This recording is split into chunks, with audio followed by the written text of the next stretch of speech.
The neon Budweiser sign flickered against the rain-streaked window of Murphy's Tavern, casting red shadows across the worn wooden floor. Emily Martinez wiped down the same sticky table for the third time, her movements automatic after 18 months of working the night shift. The regulars barely looked up from their beers. Construction workers decompressing from 12-hour days, a few college students nursing cheap whiskey, and the usual collection of lonely souls seeking refuge from their own thoughts. She preferred the anonymity. At 28, Emily had perfected the art of being invisible, of moving through her shifts without drawing attention or starting conversations that might lead somewhere she didn't want to go. The torn vinyl booths and dim lighting suited her just fine. Nobody asked questions here, nobody expected small talk, and nobody looked too closely at the tired lines around her eyes or the way she sometimes flinched when someone moved too quickly behind her. The trouble started when the Harley engines roared into the parking lot just after 10 p.m. Through the window, Emily counted 6 bikes, their chrome gleaming under the streetlight. She'd seen this crew before. They called themselves the Iron Wolves, though they were more weekend warriors than anything dangerous. Still, they brought a different energy, louder voices and rougher edges that made the other patrons shift uncomfortably in their seats. Danny Morrison led the pack through the door, his leather vest adorned with patches from rallies and bike shows. He was the type who compensated for his desk job and suburban mortgage by playing outlaw on Friday nights. His crew followed, accountants and insurance salesmen dressed up like rebels, their rebellion limited to skipping their wives' book clubs and drinking too much beer. Emily kept her head down, focusing on clearing tables and avoiding eye contact. But Danny's voice carried across the room as he regaled his friends with increasingly embellished stories of his supposed wild youth. The alcohol was making him bolder, his voice louder, his gestures more exaggerated. She could sense the shift in his mood, the way some men got when they felt the need to prove something to themselves or others. "Hey, sweetheart," Danny called out when Emily approached to take their order. The endearment dripped with condescension. "How about a smile with that attitude?" Emily met his gaze briefly, her expression neutral. "What can I get you gentlemen to drink?" Danny's friends exchanged glances. They'd seen this before, their buddy pushing boundaries when he'd had too much to drink, his need for attention growing with each beer. "6 buds and 6 shots of Jack," one of them said quickly, hoping to redirect Danny's focus. But Danny wasn't finished. "You know, darling, customer service is about making people feel welcome. Maybe if you tried a little harder, you'd get better tips." Emily's jaw tightened slightly, but she maintained her professional demeanor. "I'll get those drinks right up." She turned to leave, but Danny's voice stopped her. "Don't walk away when I'm talking to you." The bar went quieter. Even the jukebox seemed to lower its volume. Emily turned back slowly, her brown eyes steady. "Sir, I need to get your drinks." Danny stood up, his chair scraping against the floor. At 6'2", he towered over Emily's slight frame. His friends looked uncomfortable now, sensing this was escalating beyond their usual Friday night theater.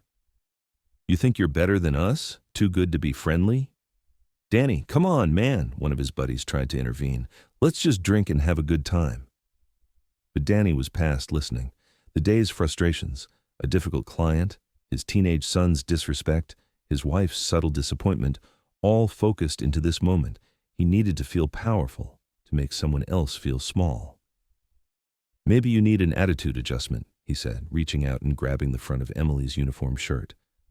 What happened next would be replayed in the minds of everyone present for years to come. Danny yanked hard, expecting the thin fabric to tear, expecting Emily to cry out in shock and embarrassment. The shirt did rip, but instead of the reaction he anticipated, the room fell into dead silence. There, revealed across Emily's chest, was a tattoo unlike anything the weekend warriors had ever seen on their suburban adventures. The eagle, globe, and anchor of the United States Marine Corps was inked in dark, precise lines, but it wasn't a fresh tattoo gotten on a whim. This was faded in the way that spoke of years, surrounded by other smaller pieces that told a story: coordinates, dates, names. Below the Marine emblem, in smaller script, were the words Fallujah 2007 and Helmand 2009. Danny's hand dropped as if he'd been burned.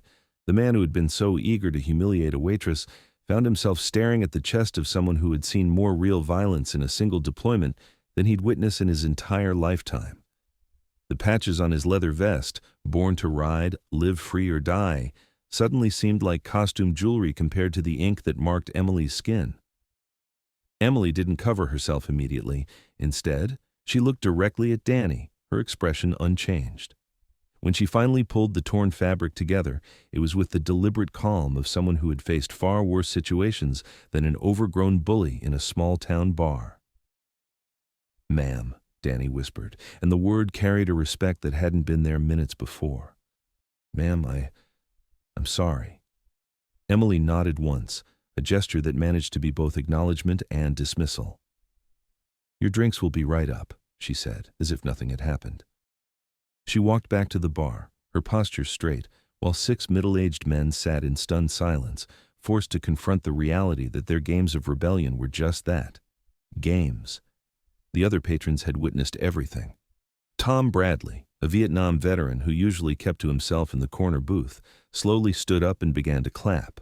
Others joined in, a quiet applause that somehow felt more powerful than any standing ovation. Emily didn't acknowledge it.